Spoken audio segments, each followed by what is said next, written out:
Hi everyone! Welcome to the Empath Tarot. Guys, another love reading, timeless and general. Take what resonates lang po. Maybe some part of the reading makaresonate kayo, some part of it hindi. Totally makaresonate na parang kwento ninyo ito, hindi naman kaya. At ibang mga energies, kaya tignan natin kung ano ang mga mensahe sa atin. Ano kaya yung mga gabay at aral sa buhay, pag-ibig, and life in general. Tignan natin. Spirit guys, send me messages. Anong love connections ito? Lessons in life and guidance. Ang nais yung ipabatid sa amin, mga aral at gabay sa buhay pag-ibig. Send me more messages, Spirit Guide. This is about their person.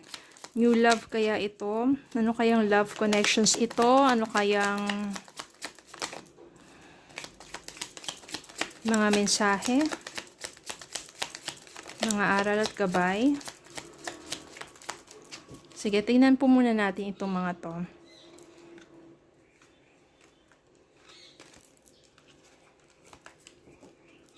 Two of Wands, Four of Swords, Strength card, Five of Pentacles, King of Swords, the Empress, Nine of Swords, bottom of the deck, King of Wands.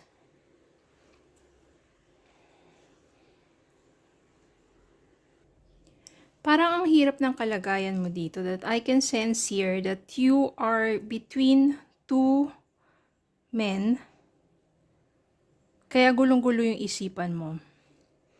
O maaring si King of Swords, siya yung kasama mo, pero siya yung someone na sabihin natin, intelligent, rational, logical. It's more of yung kung ano yung iniisip niya, matalinong tao to, hindi siya ganun ka-charming, hindi siya ganun ka-clingy, pero more of kung ano yung thoughts niya. No, kapag kausap mo siya, medyo seryoso, ganun. Then, meron naman someone dito, si King of Wands. So, parang dalawa sila na maaring sabihin natin, no, parang artista, love interest, o mga kaano ninyo. Si King of Wands naman, siya yung very attractive, good-looking to.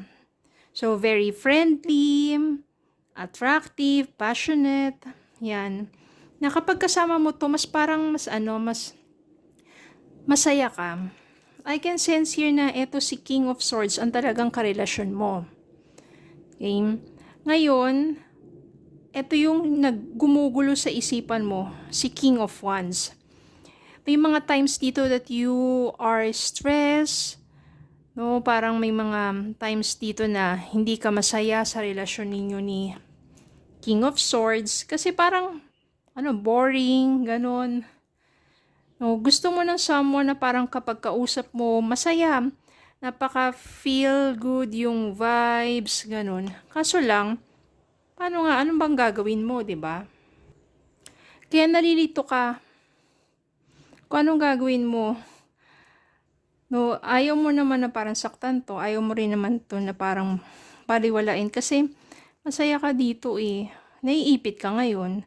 No, sa situation mo na ngayon, na ganun, sometimes, parang gusto mo na lang na umalis. Struggle kasi.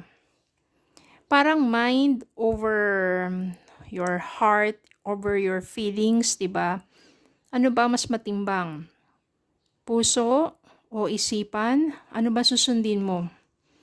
Pero dito kasi parang struggle ka talaga eh. Then dumating din yung time dito na parang ano bang gagawin mo? Nahihirapan ka sa choice mo. Magi-stay ka ba kay King of Swords? Or aalis ka na doon kasi parang feeling mo hindi ka na talaga masaya eh. Wala nang excitement, wala, boring. Maybe may mga conflict na rin sa inyong dalawa. And hindi ka makapag-decide kung ano yung choice mo. Maybe you're also planning na lumayo na lang sa kanilang dalawa. And sometimes, yung fear mo dito, anxiety mo, no, gusto mo na lang parang gusto mo na ng tahimik. Medyo lumayo na nga sa iba. Yung strength card dito is maybe guidance for you to take courage kung ano talaga yun nandiyan sa within your soul. Kasi, kung susundin mo kung ano yung hangad ng puso mo, at the same time, kung saan ka masaya, yun eh, yung soul. Your soul leads you what you feel, if you are happy. Hindi lang sa isang pagkakataon, kundi yung every time no, na nararamdaman mo na masaya ka. Maybe, yun yung sundin mo. Hindi yung sabihin natin na, ngayon lang naman yung pagkakataon na yun eh, na masaya ka with him. So yun, kapag every time nakasama mo siya, 'di ba, parang ang saya-saya mo, ang gaan-gaan sa pakiramdam. Tapos very positive pa ng vibes na parang dito when you are thinking of the future, 'di ba? You are thinking na ito yung taong pagkasama mo, kaya mo lahat kasi merong support system. Parang ganun. So ano nga ba ang dapat mong gawin? Ano ba yung, diba? Bukod sa follow your soul, what is telling you about your happiness.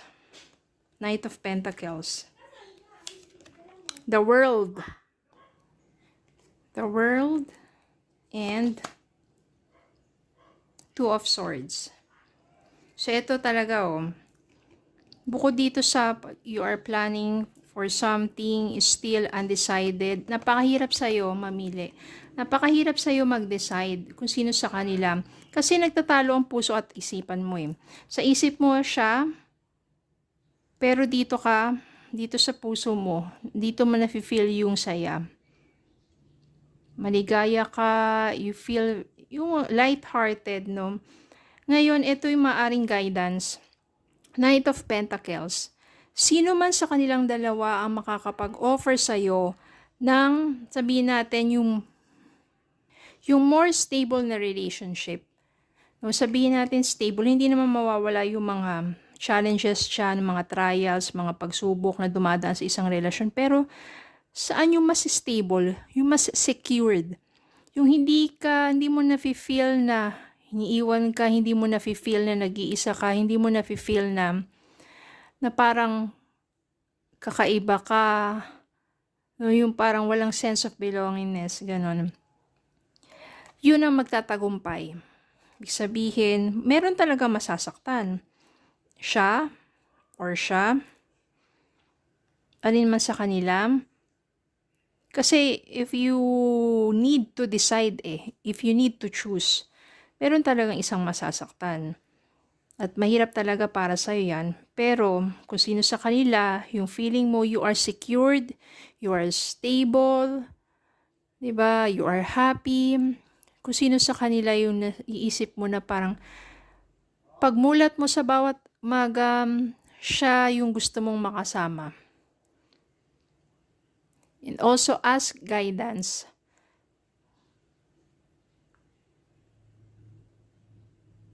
Okay, so yun lang po. Maraming salamat po for watching. Please don't forget to like, share, comment, subscribe, follow my Facebook and YouTube. Have a good day po and God bless.